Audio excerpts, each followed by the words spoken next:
Hi to all students. आज की video में हम जानेंगे एनएलयू वैकेंट सीट्स के बारे में। क्या होती हैं ये वैकेंट सीट्स, कौन अप्लाई कर सकता है, और सारी चीज़ों को हम डिटेल में समझेंगे, कब से स्टार्ट कर सकते हैं। लेकिन उसके लिए आपको वीडियो में लास्ट तक बने रहना होगा। सबसे पहले समझते हैं कि वैकेंट सीट होती क्या है और कौन कौन अप्लाई कर सकता है। वैकेंट सीट्स वो होती हैं कि जब एनएलयू के सारे राउंड ऑफ काउंसलिंग खत्म हो जाता है, प्रॉपर रैंक वाइज आपको एडमिशन मिल जाता है, अब कुछ सीट्स अलग अलग कॉलेजेस में वैकेंट रह जाती हैं। ठीक है, तो अब अप्लाई कौन कर सकता है? वो बच्चे अप्लाई कर सकते हैं, वो बच्चे इसके लिए एलिजिबल हैं जिनकी रैंक बहुत ज़्यादा आई थी और वो एनएलयूज में एडमिशन नहीं ले पाए।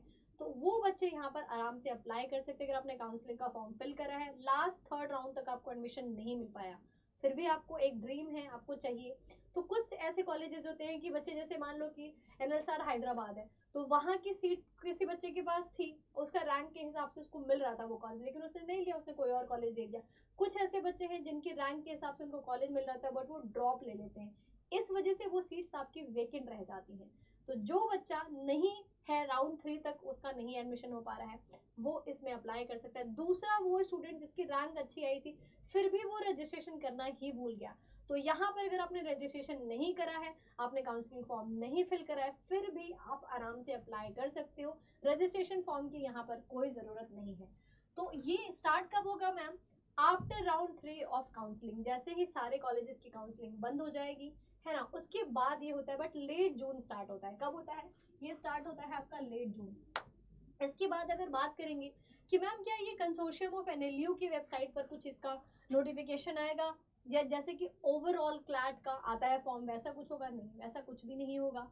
ये आपको इंडिविजुअल एनएलयू के साइट पर जाकर के विजिट करना पड़ेगा, चाहे वो बैंगलोर की हो, हैदराबाद की हो, जोधपुर की हो, भोपाल की हो। जो भी एनएलयूज है, पर्टिकुलर एनएलयूज की आपको इंडिविजुअल की सीट निकालते हैं। जैसे कि मान लो एनएलयू भोपाल है, वहाँ पर 2 सीट 5 सीट बची हुई, तो वो अपना इंडिविजुअल निकालेगा। ये कंसोर्शियम ऑफ एनएलयू की रिस्पॉन्सिबिलिटी नहीं होती है, पर्टिकुलर कॉलेज के साइट पे ही आपको विजिट करना पड़ेगा। उसके बाद अगर बात करेंगे कि मैम अब करना क्या होगा हमें, तो पहली चीज़ तो ये आपको कि वॉच करना होगा हर एक एनएलयू की वेबसाइट को, कि वो अपना खुद ही निकालेंगे, लेकिन लेट जून, अभी तो नहीं, राउंड 3 ऑफ काउंसलिंग के बाद, है ना। दूसरी चीज़ क्या है कि आपको सारे डॉक्यूमेंट्स प्रेफर करके रख लेने कि ये मेरे प्रेफर्ड डॉक्यूमेंट्स हैं। लगेंगे, फीस भी आपको देख लेनी है कॉलेज के हिसाब से, क्योंकि इतना क्विकली फिल होती है ये सीट्स।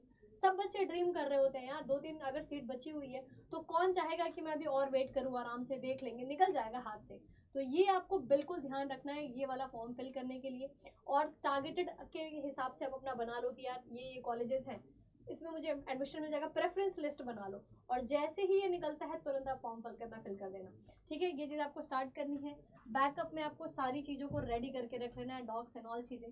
तो ये ओवरऑल था कि अगर वैकेंट सीट आती है तो आपको क्या करना है, कौन अप्लाई कर सकता है, कहाँ पे जाके अप्लाई करना है। आई होप सो कि ये वीडियो आप सभी के लिए हेल्पफुल होगी।